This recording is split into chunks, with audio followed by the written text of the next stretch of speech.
Bwana Yesu asifiwe, watu wa Mungu. Tunazidi kuendelea tena katika somo letu la 3 katika kipindi chetu hichi cha Gombo la Chuo TV. Na mimi ni mwalimu na mwinjilisti Michael Stefano Benedicti. Wanaita mzee wa Gombo la Chuo ama sauti ya Yohana Mbatizaji, ambaye nasema tengenezeni njia zenu, tengenezeni mapito yenu, Bwana anakuja. Kwa hiyo tunaendelea katika somo letu la 3 ambalo linasema kwamba sema kwamba nitaleta njaa, si njaa ya kukosa kusikia neno la Mungu. Hapana, sasa kama njaa inakuja ya kukosa kusikiza neno la Mungu. Nasema nitaleta njaa, si njaa ya kukosa chakula wala maji, ni ya kukosa kusikiza neno la Mungu. Somo letu hili la 3 linatoka katika kitabu cha Amos 8 mstari wa 11 na wa 12. Amos mlango wa 8 mstari wa 11 na wa 12. Nayo inasema hivi. Amos 8 mstari wa 11 na 12 unasema, angalieni siku zinakuja, asema Bwana, ambazo nitaleta njaa katika nchi, si njaa ya kukosa chakula wala kiu ya kukosa maji, bali ya kukosa kuyasikia maneno ya Bwana. Nao watatangatanga toka bahari hata bahari, toka upande wa kaskazi hata bahari hata bahari, upande wa kaskazi hata upande wa mashariki. Watapiga mbiu wakienda huko na huko kulitafuta neno la Bwana, wasilione. Bwana Yesu asifiwe. Somo linasema kwamba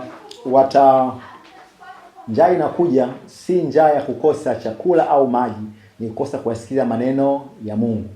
Kwa nini tunasema kwamba njaa itakuja ya kukosa neno la Mungu?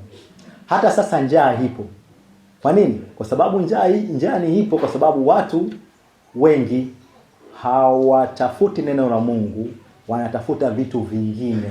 Lakini sasa kuna watumishi wengi wanahubiri neno la Mungu ili watu walijue neno la Mungu sahihi. Lakini watu hawataki kulihubiri, wanaona kwamba watumishi wa Mungu wanahubiri vitu vya utani na vitu vya masiara. Na wengi mafundisho yale ya utani na masiara ambao wanamweka Mungu nje ndio wanayofuata.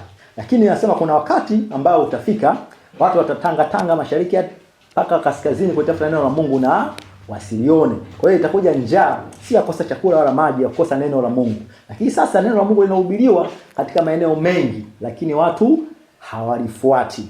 Na sasa kitu ambacho cha ajabu zaidi, watu baada ya kutafuta neno la Mungu wanahangaika na madhehebu. Unaona, mtu anahama dhehebu kutoka dhehebu hili kwenda dhehebu nyingine. Unaona, anatafuta mitume, manabii, makuhani baada ya kutafuta neno la Mungu. Wakisikia kuna mtumishi fulani anatumia sijui maji, kaenda, mafuta kaenda, ardhi kaenda, lakini hawako katika kutafuta neno la Mungu. Ndio maana Amos anasema kwamba kuna wakati utakuja wa njaa wa kukosa neno. Sasa hivi kila siku tunasikia neno la Mungu kwenye radio, kwenye TV, kwenye magazeti na sehemu mbalimbali, lakini watu hawalifuati neno la nini? La Mungu. Kuna wakati utafika neno la Mungu hilo halitakuwepo wala halitapatikana. Kwa hiyo wale wahubiri ambao mnaona sasa, wale maarufu, kwa mfano kama mwalimu Christopher Mwakasege, sasa anahubiri na nchi nzima. Watu hawamsikilizi, lakini wakati utafika ambao huo njaa yakina Mwakasege watakuwa hawapo.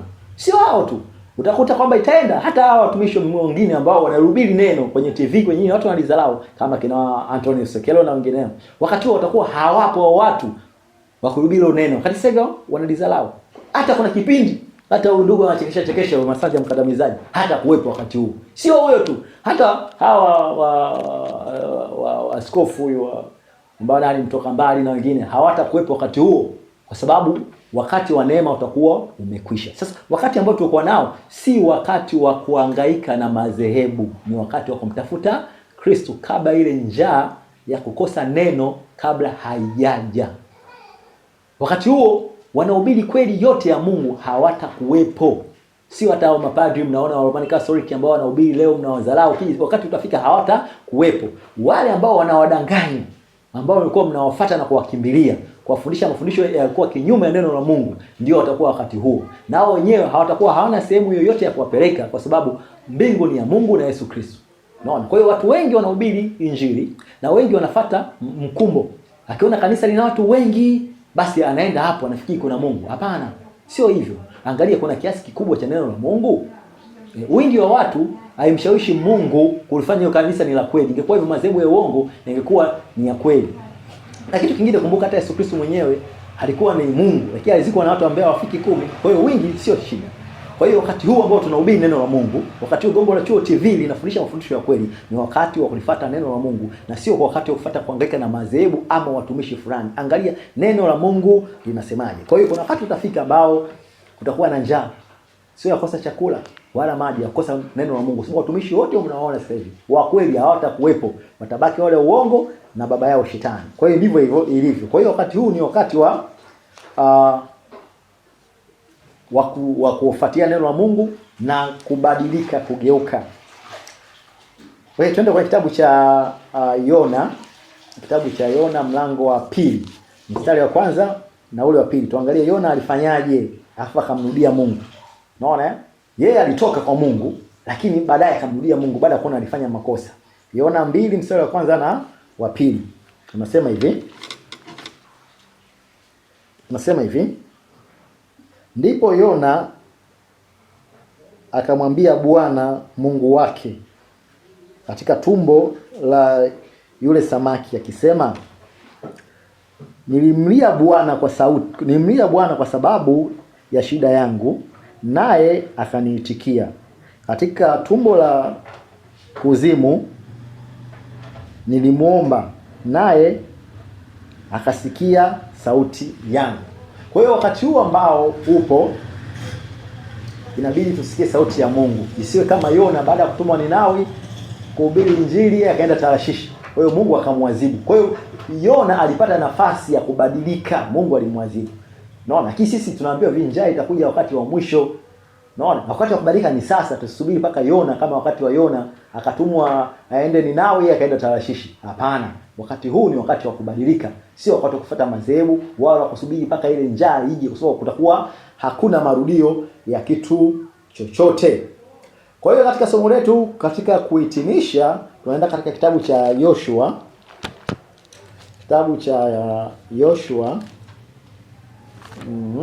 Yoshua mlango wa kwanza mstari wa 8.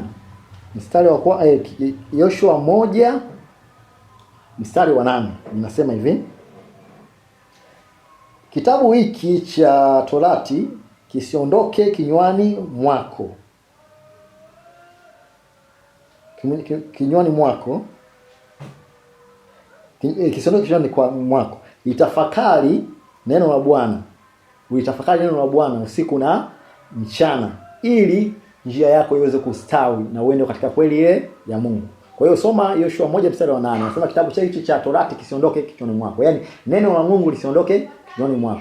Na utapolifuata neno la Mungu ndipo utapoenda kustawi sana na zaidi. Kwa hiyo sisi tuifuate neno la Mungu, likae ndani ya kinywa chetu, tuwafundishe kizazi hata kizazi. Tusitange na madhehebu na vitu vingine.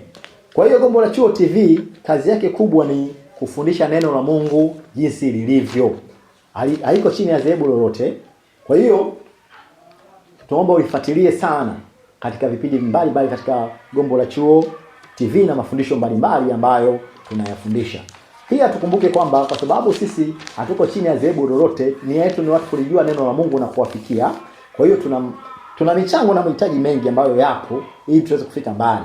Kwa sababu tunahitaji kuwa na vifaa vya kisasa, tunahitaji kuwa na mambo mengi ya kuweza kupeleka injili mbele. Kwa hiyo wale ambao wanaguswa kupeleka injili mbele, basi wanaweza wakachangia sadaka zao, wakachangia zaka zao, support neno la Mungu kwenda mbele, ili tuweze kufika mbali zaidi. Kwa wale ambao wanataka kusupport, tuna namba zetu hapa ya Yasi ni 0656708082, 0656708082, na Vodacom ni 0567708082. Lakini hata hivyo tunafundisha masomo mbalimbali ya neno la Mungu kwa wachungaji na watumishi wa Mungu ili pata kujua neno vizuri. Tunafundisha matawi mbalimbali ya theolojia.